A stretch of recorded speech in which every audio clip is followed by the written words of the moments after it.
como María, como la Virgen, ¿verdad? Todos entramos con cuerpo glorioso. Mira cómo afecta el pecado. Y ahí comenzó cuando entró el pecado, entró la muerte, dice.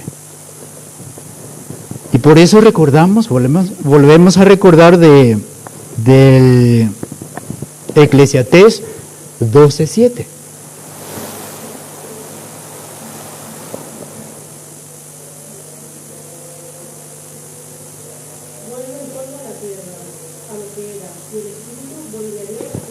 Vuelve al polvo, a la tierra, el cuerpo. Después del pecado, ya que entró el pecado, entró la muerte. Y cuando una persona muere, entonces el cuerpo vuelve a la tierra. ¿Y el espíritu? Y el espíritu vuelve a Dios. Vuelve a Dios. El espíritu vuelve a Dios. Pero el cuerpo vuelve a la tierra. Como decía la Génesis 2:7.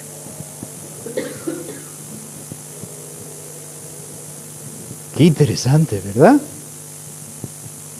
Qué una pena el pecado se dio esa gloria de Dios, la glorificación. Y entonces podemos preguntarnos ahora, ¿y los difuntos?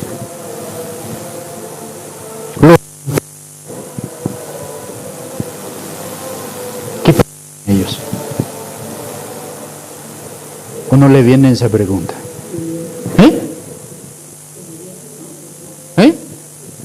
¿Qué sucede con ellos? La iglesia proclama a muchos santos. Están en la gloria. ¿Y cómo están? Ay. Sin cuerpo. Eso es muy... Sin cuerpo. Sin cuerpo.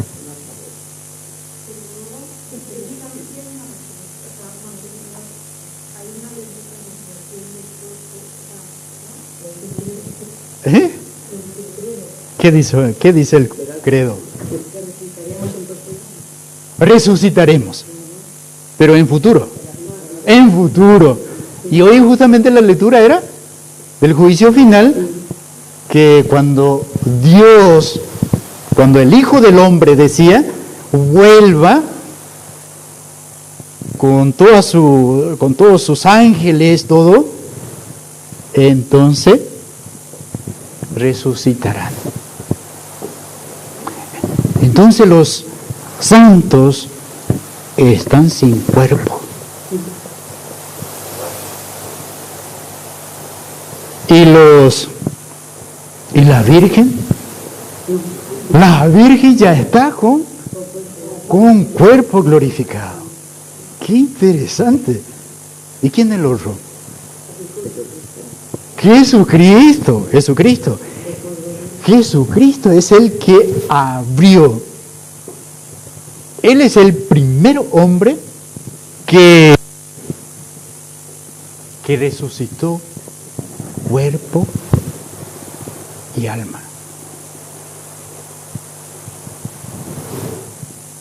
San Juan, el evangelista San Juan 7:17, esa es un pasaje muy interesante, muy bonito. Tiene una riqueza 17. Sabemos que Jesucristo, hombre, tiene una naturaleza humana, hombre perfecto, pero también Dios perfecto, doble naturaleza.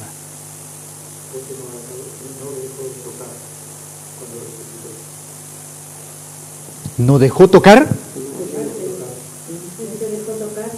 Ya con el cuerpo glorioso.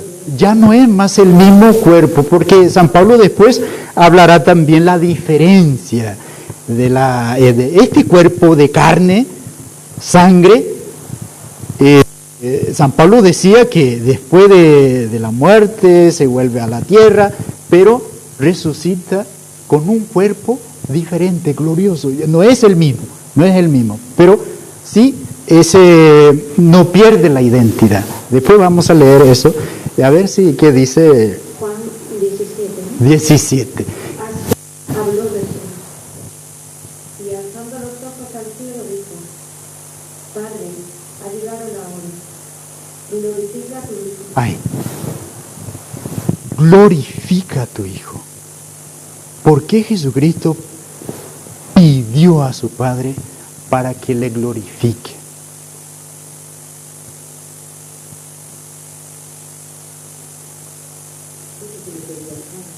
Sí.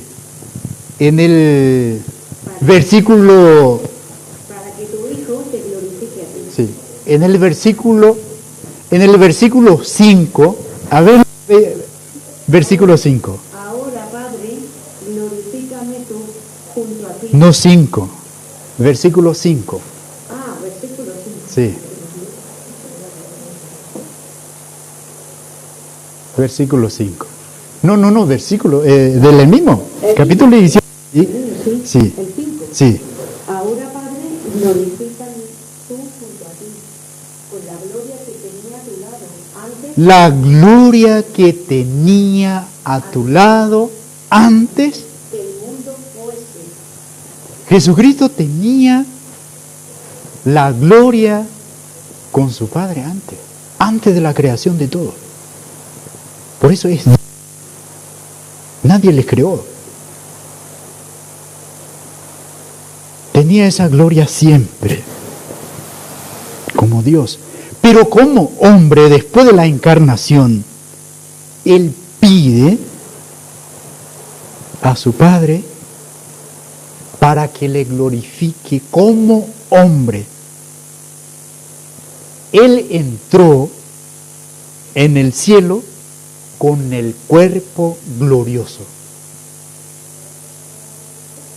Es el primer hombre de naturaleza humana, entró en el cielo. Él es el que abrió la puerta. ¿Acordáis en el bautismo?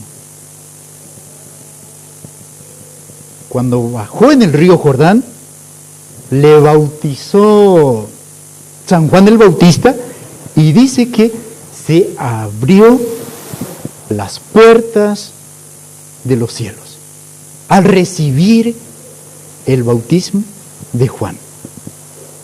Y algunos historiadores dicen que en el mismo lugar por donde pasó también Josué a la tierra prometida. Por eso la tierra prometida es una prefiguración de esas puertas que se abrieron en el cielo. Jesús bajó en el mismo lugar por donde pasaron Josué y el pueblo de Israel, a la tierra prometida. Dios prometió a Abraham de darle esa tierra prometida, pero esa tierra prometida era una prefiguración de ese reino de Dios, en donde Jesús, ¿se acuerdan que los hombres fueron expulsados del jardín y Dios cerró la puerta para que no tengan más acceso al árbol de la vida? Se desconectó cuando entró el pecado, se cerró eso. Incluso Dios puso guardia ahí. Puso guardia para que no tocara también del árbol de la vida.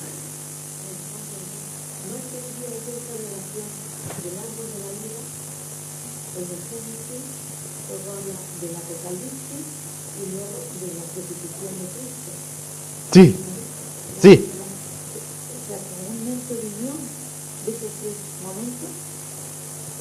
Esa es el árbol de la vida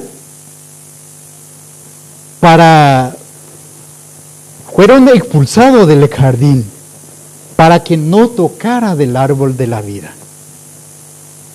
Porque ya conocieron el bien y el mal, como nosotros decías, Jesús. Decía Dios para que no tocara del árbol de la vida. Porque si tocara del árbol de la vida con el pecado, porque ya cayeron, y si tuvieron el acceso nuevamente al árbol de la vida y tocar del árbol de la vida, vas a permanecer siempre en el pecado. Siempre. Y hacíamos la relación con la cruz, porque ahí cuando se cerró esa conexión con árbol de la vida, en la cruz se abrió nuevamente. Esos soldados que lanzaron al costado, se le abrió nuevamente el acceso al árbol de la vida. Apocalipsis, después de el 22, ya último capítulo, ese va a ser el triunfo de la iglesia, ya iglesia triunfante ya. Entonces vas a tener nuevamente ese acceso directo con el árbol de la vida, que antes tenía, antes de entrar el pecado, tenía ese acceso al árbol de la vida, al jardín, no había muerte, no se hablaba de la muerte. No se hablaba de la muerte. Y en ese capítulo 22, ahí también ya va a ser purificada. Ahí ya viene otra vez nuevamente la segunda venida de Jesucristo, la parucía, y ahí ya termina el pecado. Y ya se llega con plenitud a tener nuevamente acceso a esa vida, al árbol de la vida. Es muy interesante. Si captamos, no soy bueno de explicar, pero si captamos ese hilo conductor, es clave. Hasta incluso podríamos decir, ya te doy la palabra, hasta incluso podríamos decir sobre la Eucaristía. La Eucaristía. ¿Por qué la Iglesia también guarda, protege, cuida para que la persona no acceda así fácilmente con pecado grave?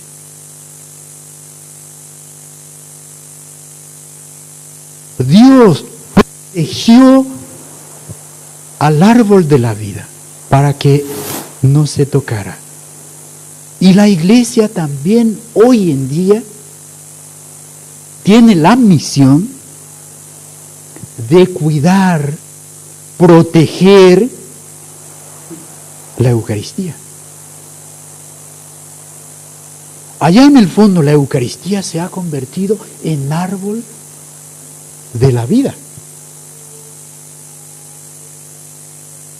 Y por eso la iglesia procura que las personas no comulguen en pecado grave. Pero si quería demasiado comulgar, no le interesa, ¿qué dice la iglesia? No te sirve, no tiene que comulgar. Pero al final, en el capítulo 13, San Juan 13:21, San Juan 13:21, si la persona demasiado quiere comulgar, sí o sí, no le interesa, y ahí se justifica por qué la iglesia trata de que no acceda la persona con pecado mortal a la Eucaristía. A ver qué dice. Cuando dijo estas palabras, Jesús se turbó en su interior y declaró: en verdad os digo que uno de vosotros me entregará. Los discípulos se miraban unos a otros sin saber de quién hablaba. Uno de sus discípulos, el que Jesús amaba, estaba a la mesa al lado de Jesús. Simón Pedro le hace una seña y le dice: pregúntale de quién está hablando. Él, recostándose sobre el pecho de Jesús, le dice: Señor, ¿quién es? Le responde Jesús: es aquel a quien dé el bocado que voy a mojar. Y mojando el bocado, lo toma y se lo da a Judas, hijo de Simón Iscariote. Y entonces, tras el bocado, entró en él Satanás. Ay, mira lo que sucede. Mira lo que sucede. La persona puede recibir. ¿Jesús no sabía la intención de Judas? Claro, sabía perfectamente. Y sabía perfectamente que Judas no se arrepintió nada. Nada. Y seguramente a Jesús le dolió muchísimo.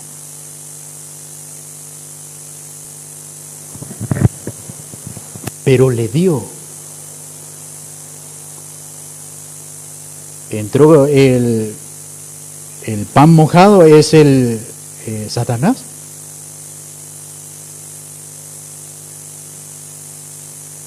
El pan mojado, sacó un pedazo de pan y mojó y le dio.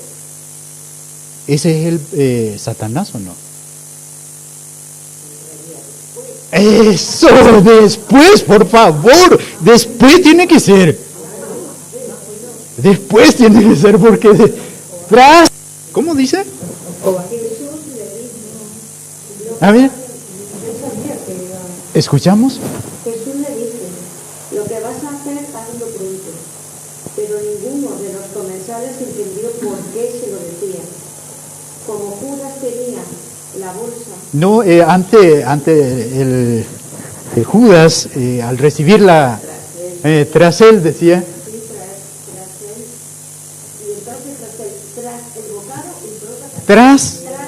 Tras el bocado entró Satanás.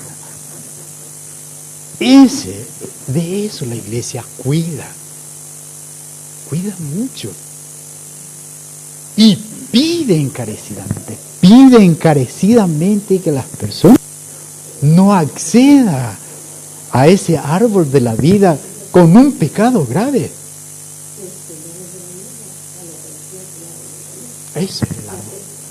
Eso se convirtió, ¿sí? El Señor quería preguntar y ahora sí ya se olvidó todo.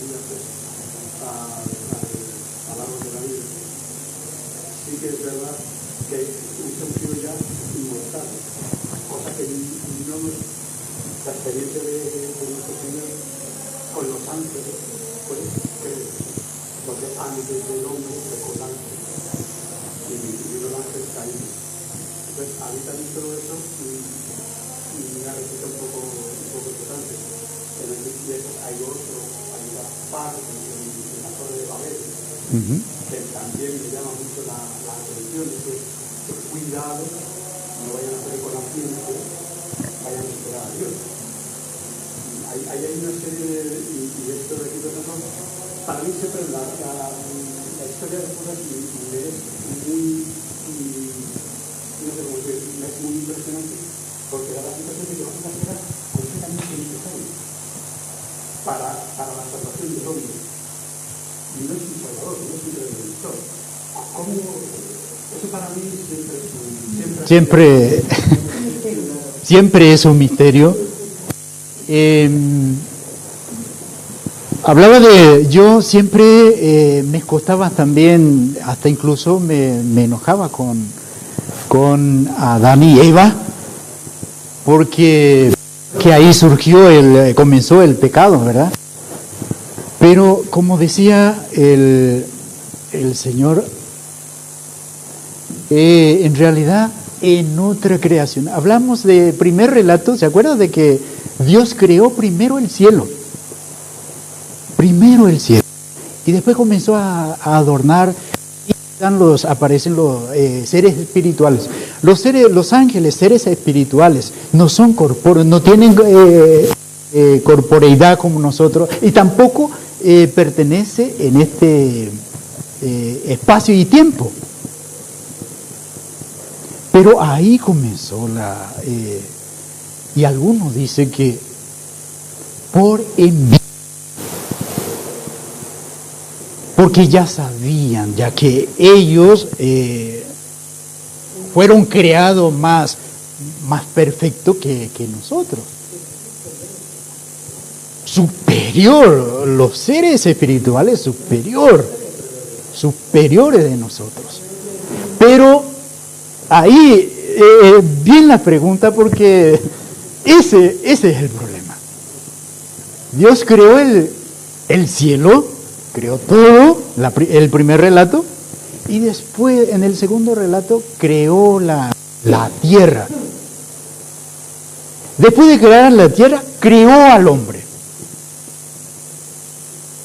Y el hombre quedó en el medio. El hombre es el que une el cielo y la tierra. Porque el hombre tiene la parte espiritual y tiene la parte material. Y se une en el hombre. Entonces el plan primero de Dios era glorificar toda su creación. Porque si uno mira, en primer día, segundo día, séptimo, tercer, sexto, en el séptimo día descansó Dios. No es porque Dios se cansó, demasiado trabajo, ahí se cansó. No se trata de eso, sino la creación va a llegar a su descanso, a su plenitud. Ese descanso es estar con Dios en la gloria. Ese es un descanso a plenitud. Ese es el plan de Dios, original. Y entonces cuando se encarna Jesús, eso tenemos que entender bien también. Jesús, la encarnación no es el fruto del pecado. No porque el hombre pecó y sí o sí se tuvo que encarnar Jesús. Eso también hay una teología muy actual. Porque la encarnación fue fruto del pecado. La encarnación, Dios se iba a encarnar, a dar la plenitud. Como es el hombre perfecto, glorificado corporalmente, Él nos abría la puerta para entrar a todos con el cuerpo glorioso.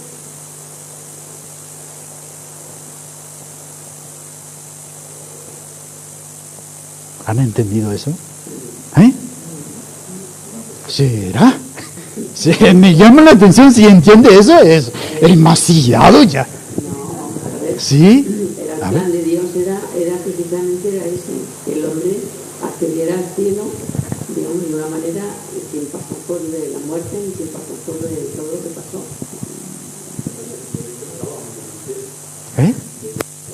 Ahí está. Qué bonito. Qué bonito.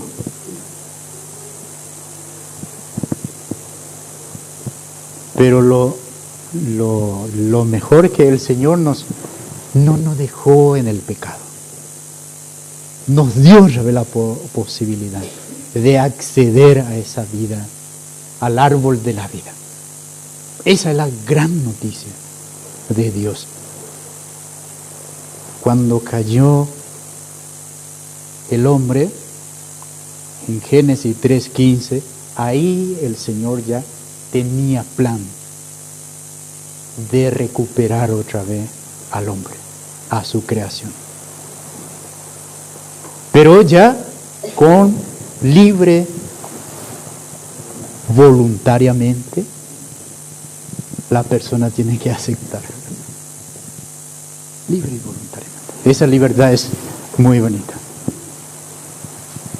Porque Dios nunca se equivocó, No, nunca, nunca, nunca. dentro de la libertad, ¿no? Sí. Ya llegamos.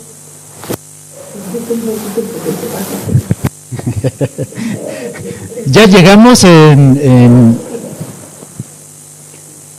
son las 9 hasta. Hay algunas dudas,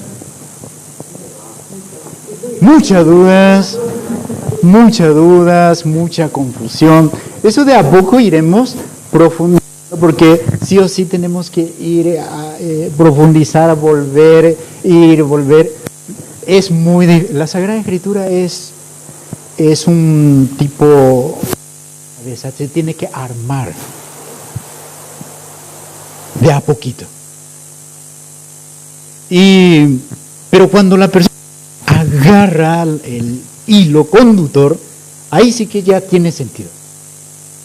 Por eso, para salir o terminar estos dos relatos del libro de Génesis, mira, 1 y 2 capítulos, tiene una profundidad gigante. Y si llegamos a captar eso, ya saltamos en Génesis, Apocalipsis. Imagínense la conexión que tiene y que se tiene que armar de a poquito. Por eso es importante esta formación, y cada vez que conocemos más la Sagrada Escritura, no es para conocer intelectualmente, no, es para la fe. La Sagrada Escritura alimenta la fe. San Pablo decía, la fe viene de la predicación, y la predicación viene de las palabras de Dios. Esa es la base. Y San Jerónimo te decía, si desconocemos la Sagrada Escritura, desconocemos a Jesucristo mismo. Anteriormente no se enseñaba nada de la Sagrada Escritura, se hacía dibujo, imágenes, todo eso, porque había poca gente que sabe leer también. Pero ahora estamos en un tiempo de la Sagrada Escritura. Ahora sí que sabemos, ahora tenemos cantidad de personas de mucha formación, y entonces ya tenemos la posibilidad de acceder e interpretar la Sagrada Escritura, entender. A lo mejor tantas imágenes ya. Vale, gracias. Algunos sí, algunas cosas. Eso tiene mucho.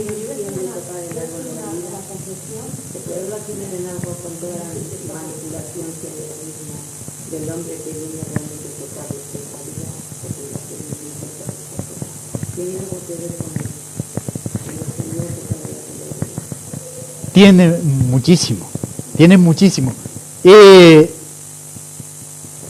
¿Acordáis que había 2 árboles en el jardín?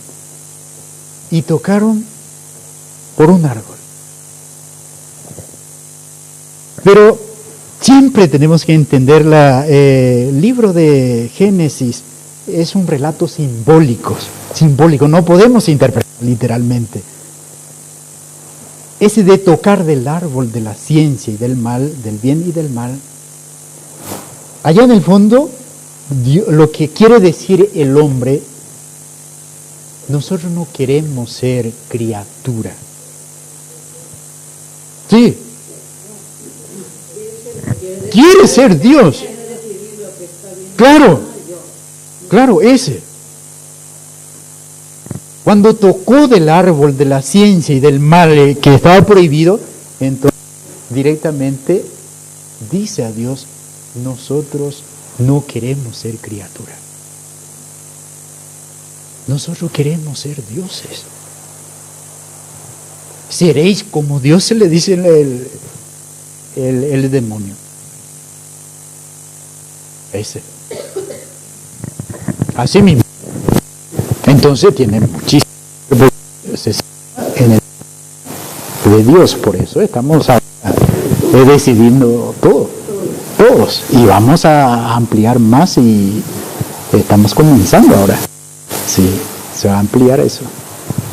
Bueno, agradecemos a Dios por este espacio y le pedimos que siempre nos ayude para poder comprender, nos ayude para entender, entrar en la Sagrada Escritura. Pues es de Dios y necesitamos mucha sencillez, mucha humildad para comprender. Dios se revela a los sencillos, a los humildes.